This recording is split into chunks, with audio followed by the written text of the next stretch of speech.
Can you tell which of these Peak Design Everyday Messenger bags is 3 years old? Now, it's impressive how well it holds up. Peak Design does a great job, and version 1 of this bag lasted 3 years before it had any real problems. But the lifetime warranty was there to save the day. We'll review how the bag did over its 3 years, compare features to the updated version 2 they replaced it with, and tell you about what it took to make that happen.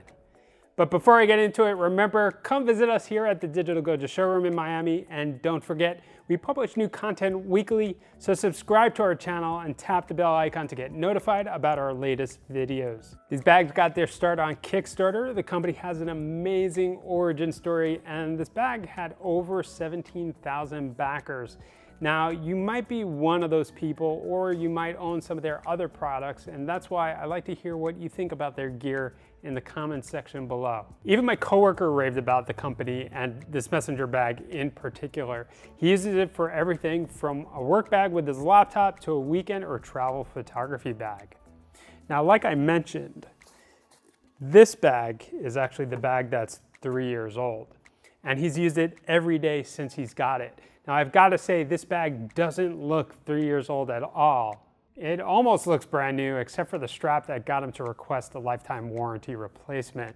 So let's take a look at different sections to see if there are any wear and tear. Physically, it looks pretty darn good. No scuff marks or scratches. Even the bottom looks good, even though the bag has been put on rough and wet surfaces over the course of 3 years. Now, my coworker did mention one area that was affected, and that's going to be the strap. As you can see, where the strap connects to the bag, there's some noticeable fringing, and the materials are peeling a bit. But for 3 years, that's the only thing noticeable, which is pretty amazing. Now, Peak Design does have a lifetime warranty on this bag, so my coworker put in a claim and was sent another bag, which is actually the version 2, which is an upgrade to this version 1 bag.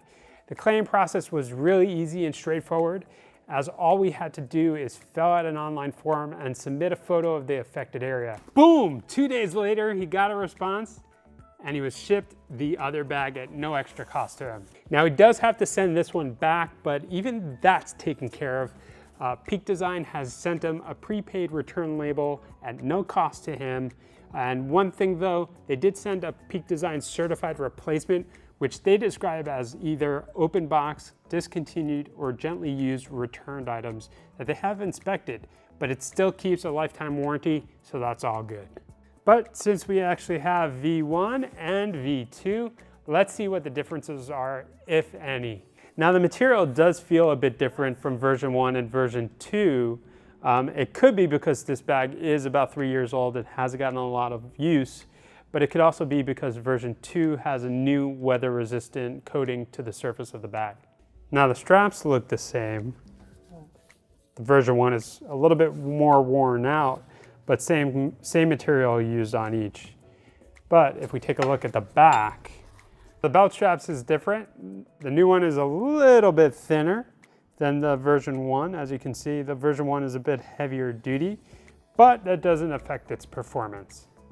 Oh, cool. This is a really nice feature. This is something that I've been looking for on a lot of these types of bags. Peak Design actually added a really nice strap on the back to pass your luggage handle through. It even has a little magnetic holder to keep it flat against the bag and also to hold it up against the bag so it doesn't rattle. All right, let's see what else is different. Well, the zipper pulls actually look the same and the zippers look the same. Both back sections of the bags are divided, but there is a little bit difference. In the original bag, there's a bit of Velcro on the divider and on the back of the bag. This is going to allow you to secure the divider to the back of the bag. It's a little bit different on version 2. There's no Velcro, and it seems as if the middle divider is a bit more rigid, so it looks like they improved the material inside this pocket. But I did notice that on the original version, which had the Velcro, you can see that the Velcro is coming apart, and I'm guessing that's probably why they changed it to not have that problem. Now let's take a look at the main section of the bag. So they look pretty similar. The dividers look the same. Wait a minute. Oh, that's really cool. Dividers actually fold down. Now that's going to be great if you want to put like a lens down below and then another accessory on top. That would help keep whatever's down below protected. It's a really neat feature, and I like to see that on more bags. Now the outer pocket looks very similar, but there are some differences. As you can see in version 1, the pockets in the front seem a bit flimsy, and they're pretty stretchy. They have some elasticity to it, whereas they're a bit more rigid, and it seems like the stitching's a bit better on the new version, but you can still have tons of compartments to put accessories in. And that's about it. Overall, I think the new one does a great job on improving in some of the key areas of the bag, except for the belt strap, but you know what, that's negligible. It's definitely a great camera messenger bag or messenger bag in general. Seeing that the V1 has lasted 3 years and still looks almost new, I think the V2 will last a long time. The lifetime warranty still applies, so in this case, anything does happen, you're covered.